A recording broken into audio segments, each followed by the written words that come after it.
जय हिंद विद्यार्थी मित्रांनो. चालू घडामोडी 2026 आपण घेऊन आलेलो विद्यार्थी मित्रांनो. तर प्रश्न क्रमांक पहिला पहा. 25 जानेवारी 2026 हा कितवा राष्ट्रीय मतदार दिवस होता? ठीक आहे, खूप महत्त्वाचा प्रश्न आहे. प्रश्न येऊ शकतो. तर ऑप्शन क्रमांक 1 आहे 15, ऑप्शन क्रमांक 2 आहे 16, ऑप्शन क्रमांक 3 आहे 17 आणि ऑप्शन क्रमांक 4 आहे 11. तर याचं योग्य उत्तर आहे ऑप्शन क्रमांक 2, 16 क्रमांकाचा हा राष्ट्रीय मतदार दिवस होता. आणि राष्ट्रीय मतदार दिवस केव्हा साजरा केला जातो? तर 25 जानेवारीला केला जातो. राष्ट्रीय मतदार दिवस हा केव्हापासून साजरा केला जातो? तर त्याची तारीखसुद्धा लक्षात ठेवा, 25 जानेवारी 1950. आणि आपल्या भारताचे मुख्य निवडणूक आयुक्त कोण आहे, हा सुद्धा प्रश्न येऊ शकतो.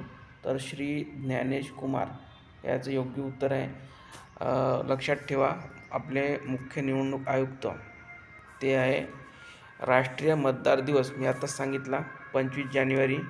पूर्ण तारीखसुद्धा विचारू शकते किंवा फक्त तारीखसुद्धा विचारू शकते. तर पुढचा प्रश्न पहा. महाराष्ट्रातील पहिले स्वतंत्र आणि बालस्नेही पोक्सो न्यायालय कुठे आहे म्हणते? खूप महत्त्वाचा प्रश्न आहे. 100% यावर्षी पोलीस भरतीमध्ये हा प्रश्न तुम्हाला पाहायला मिळू शकतो किंवा कोणत्याही स्पर्धा परीक्षेमध्ये तुम्ही MPSC द्या, सेंट्रलची SSGD द्या, SSC CGL द्या, कोणत्याही परीक्षेमध्ये तुम्हाला हा प्रश्न पाहायला मिळू शकतो. याचं करेक्ट उत्तर बघण्याआधी आपण ऑप्शन बघूया. नागपूर पहिला ऑप्शन दिला आहे, दुसरा ऑप्शन आहे मुंबई, तिसरा ऑप्शन आहे नाशिक आणि चौथा ऑप्शन आहे पुणे.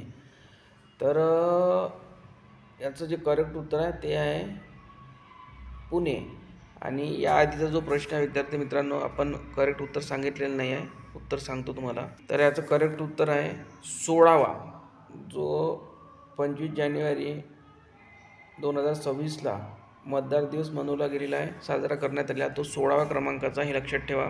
त्यानंतरचा जो प्रश्न आहे तो खूप व्हेरी इम्पॉर्टंट आहे, कारण की हा प्रश्न थोड्याशा मायनर मिस्टेकनं तुमचे मार्क घालवू शकतात. म्हणून हा प्रश्न तुम्ही पाठच करून ठेवा. टाटा मुंबई मॅरेथॉन आणि खास करून मुंबई पोलीसला ज्या विद्यार्थ्यांनी फॉर्म भरला आहे, मुंबईमध्ये म्हणजेच ठाणे, पालघर, नवी मुंबई, मीरा भाईंदर आणि मुंबई शहर आणि सोबतच नाशिक आणि बाकी घटकातल्या विद्यार्थ्यांनीसुद्धा हा लक्षात ठेवा. पण खास करून मुंबईवाल्यांनी जास्त लक्षात ठेवा, कारण की टाटा मुंबई मॅरेथॉनची विजय राशी किती आहे आणि ते पण कशामध्ये विचारलेलं आहे? अमेरिकन डॉलरमध्ये. तर ही जी राशी आहे सगळी, ही अमेरिकन डॉलरमध्ये आहे. हे डॉलरमध्ये दिलेली आहे खालची, ठीक आहे. डॉलरचं साईन असं असते, ठीक आहे.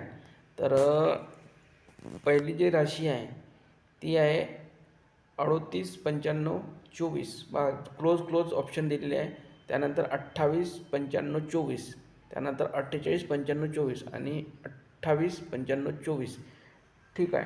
तर हे जर डॉलरमध्ये बघायला गेलो आपण, तर बघा 3,89,524 एवढी मोठी डॉलरमध्ये संख्या आहे.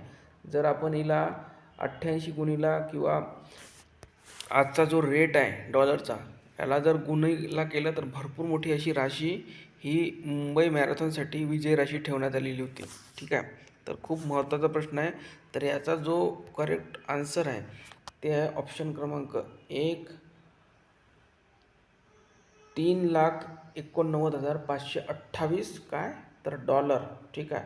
याला गुणिला 88 किंवा जे आजचा भाव आहे ते करून घ्या, तेवढी राशी ही पैसे म्हणजे रुपयामध्ये, आपल्या भारताच्या रुपयामध्ये असणार.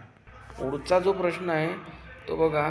महाराष्ट्राचे ले कर्नल सीता शेळके यांना सुभाषचंद्र बोस आपत्ती व्यवस्थापन पुरस्कार जाहीर झाला, त्या कोणत्या जिल्ह्याचे आहे म्हणते? तर ऑप्शन बघा, सोलापूर, ऑप्शन नंबर 2 दिलेला आहे सांगली, ऑप्शन नंबर 3 दिला आहे सातारा, ऑप्शन नंबर 4 आहे अहिल्यानगर, ठीक आहे. तर याचं जे करेक्ट उत्तर आहे तो हे आहे अहिल्यानगर, ठीक आहे. तर खूप महत्त्वाचा प्रश्न आहे हा. महत्त्वाचा याच्यासाठी आहे कारण की हा आपत्ती व्यवस्थापन पुरस्कार आहे आणि हा सरळ विद्यार्थी मित्रांनो जातो एन्व्हायरमेंट, पर्यावरणासाठी हा प्रश्न जातो. तर हा प्रश्न विचारण्याची दाट शक्यता आहे, ठीक आहे. कारण की आपत्ती व्यवस्थापनमध्ये आपलं डिपार्टमेंट थोडंफार नाही पण जाते. त्यानंतरचा प्रश्न व्हेरी इम्पॉर्टंट, प्रत्येकच पेपरमध्ये येण्याजोगता प्रश्न आहे. कारण की प्रश्न बघा खूपच महत्त्वाचा. 77व्या प्रजासत्ताक दिनी कोणत्या राज्याच्या चित्ररथास प्रथम क्रमांक मिळाला? तर पहिला प्रश्न नोट करा की यावर्षीचा जो 2026ला प्रजासत्ताक दिन झाला तो किती नंबरचा होता, तो प्रश्न विचारू शकतात. तर 77 क्रमांकाचा. त्यानंतर बघा दुसरा प्रश्न असा विचारू शकतात की 77व्या प्रजासत्ताक दिनी चित्ररथास कोणत्या राज्याला प्रथम पुरस्कार मिळाला? तर याचं करेक्ट उत्तर आहे महाराष्ट्र. ठीक आहे. आता दुसरा तिसरा क्रमांक कशाला मिळाला, काय मिळाला ते आपण पुढच्या व्हिडिओमध्ये बघूया. तर बघा महाराष्ट्रास प्रथम क्रमांक मिळालेला आहे. तर हा दुसरा प्रश्न असा विचारू शकतात की महाराष्ट्राला एकूण किती वेळा आतापर्यंत प्रथम पुरस्कार मिळाला? तर याचं करेक्ट उत्तर आहे 8 वेळा. आणि 1980 पासून तर 2026पर्यंत टोटल किती 8 वेळा आपल्याला महाराष्ट्राला प्रथम क्रमांक मिळालेला आहे. आता ते वर्षसुद्धा विचारू शकतात. तर ते वर्ष नोट करून घ्या. 1981ला पहिल्यांदा वेळेस मिळाला, 1983ला, 1993ला, 1994ला, 95ला सुद्धा मिळाला, 2015ला सुद्धा मिळाला, 2018ला सुद्धा मिळाला आणि यावर्षी 2026ला सुद्धा मिळाला. तर हे वर्ष आहे ना, हे पाठ करून ठेवा.